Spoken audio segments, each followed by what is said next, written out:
What's going on, all you wild horror fans out there? Your two favorite horror hounds are back tonight for the 31 Days of Horror. I'm Uncle Henry Hill, and that's my good mate over there. I'm CC DeVille, formerly of Hey, Poison. CC. How you doing, CC? It's great to see you. There'll be another 31 days of whores and horrors. Oh, it's been horrific all month long, hasn't it, CC? Well, anyways, we're back here tonight with an all new movie review for the 31 Days of Horror. This movie just premiered on the Shudder streaming service. You were the one that told me about this. I had not heard about it. You said there was a lot of buzz in the horror community. We both have Shudder. It's also on AMC Plus, and we both just watched this movie. You can watch it too. It's called Oddity. Put them back! This is not real.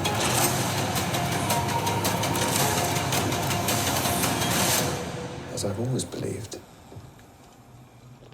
there's nothing that can't be explained. Right, all you wild ghouls out there, the two wild uncles are back to be talking about the brand new film that just dropped on Shudder, our favorite horror streaming service. Oddity. A lot of people have been talking about this lately, as you're saying, that horror movie community, Facebook groups, everybody's talking about this. A lot of buzz going around this. The scariest movie of the year. And of course, it's directed by Damian McCarthy, who also wrote the script. And pretty cool setup. It has to do with a murder, essentially. A psychic medium that's blind. She's trying to uncover the truth of her twin sister that's basically murdered. Really kind of goes back in time when it all took place, fast forwarded, with the sister showing up to really, look into this and try to figure out what happened to her sister. Psychic medium that's blind, can't see anything, but is able to kind of see the future. And she also has this interesting wooden statue, I'd say, I guess you could say, that looks like this.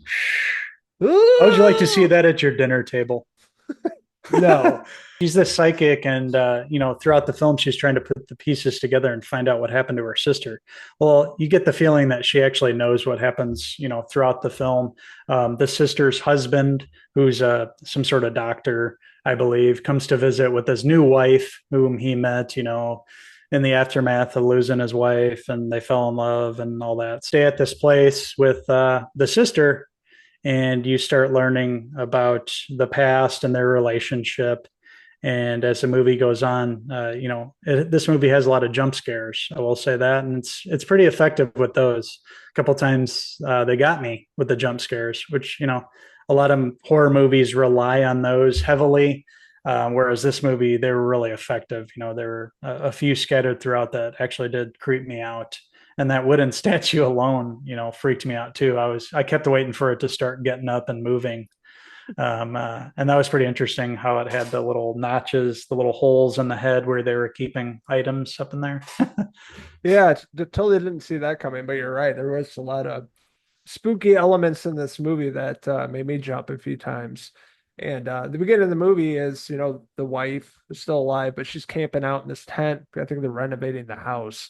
Mm-hmm. And this is in Ireland. So it's like out in the middle of nowhere, really old. And she's like hanging out in the tent. Somebody comes to the door warning her of somebody in the house or somebody outside of the house that's going to harm her. And that person that shows up is, her husband, the doctor. It's one of his patients came out, so it's really suspicious and weird. And you're like trying to figure out what happened. So throughout the course of the movie, you figure out what exactly happens to the wife and what that's all about. So that was pretty interesting. Yeah, it definitely throws you off the real actual who's responsible for the killing. Of course, it's this creepy guy with like a glass eye, basically, that's looking through the door. And who would want a door where you can open it and it's like a square as big as your computer screen, so they can just like reach right in and bash your head in against the wall. And I wouldn't ever have that. The little eye holes enough. For Yeah. me, that would freak me out. But yeah, of course, it's this scary looking guy, and he's talking about somebody inside. So she's freaked out. So it begins the movie, and you're thinking that's probably the killer. But me, I kind of had this figured out from the get go.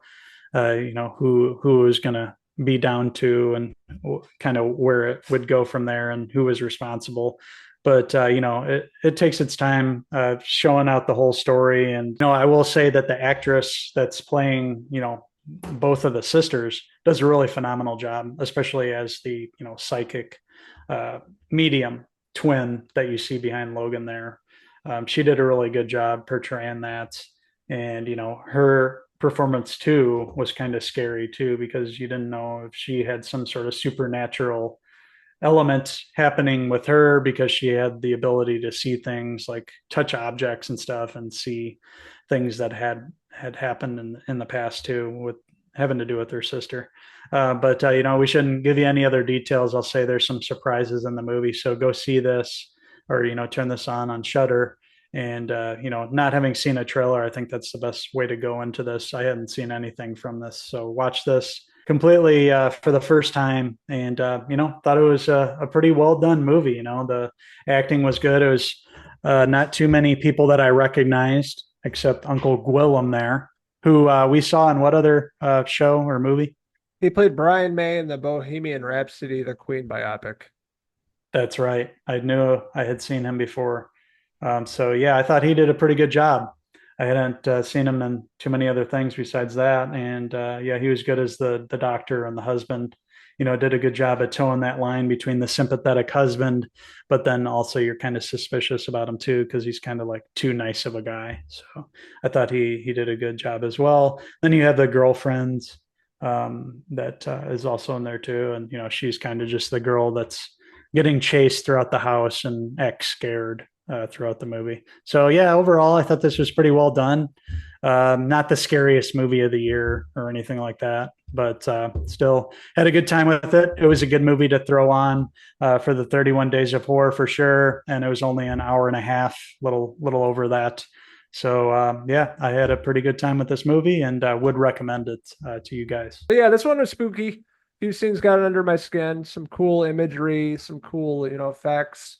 A lot of suspense they build in this, a lot of twists and turns along the way. Good performances here. Carolyn Bracken playing both sisters. Obviously, she was a standout. Thought she was weird and awesome at the same time, bringing in this wooden statue thing, whatever it was. That was creepy as hell.